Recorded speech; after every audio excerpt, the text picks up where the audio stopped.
Video is going to cover the moving layers and folders, housekeeping, and the renaming of layers. Alright, so I'm still using the same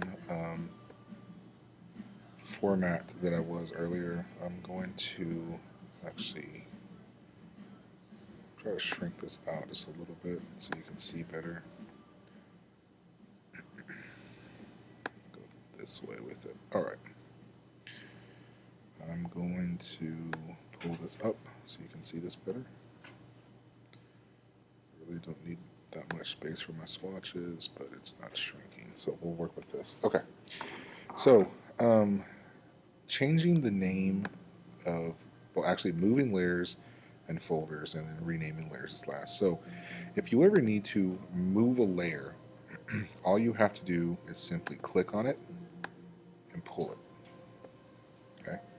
The reason you can't see this anymore is because the layer is underneath this picture now. Whereas if I grab it and pull it, you can see it again. So if you ever hear me when we're talking in class and I'm trying to explain something and I tell you that the reason you can't see it is because you need to readjust your layers, that's what I'm referring to.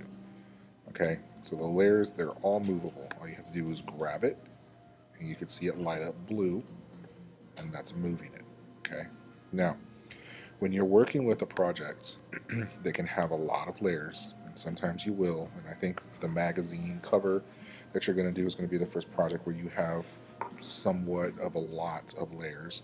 What you want to do is you want to create folders for yourself to keep yourself organized. Okay, so this is what I'm talking about.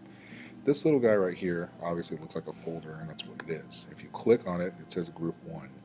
But if you click where it says group 1, if you double click, you can rename it.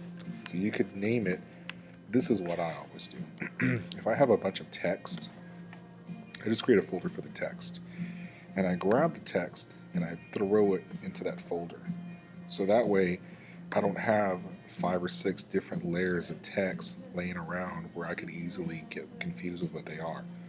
So if you create folders for yourself, you run the risk of being a lot more organized, and you can understand a lot better what you're looking at. Same thing with just regular pictures. If you want to create a folder, it says group 1 and just name it pictures. I do this as well, and I grab the pictures and I throw it in there. Now throwing the pictures in there does not change the way that the layers are, because you can obviously see this one over this one. So this is just keeping yourself organized.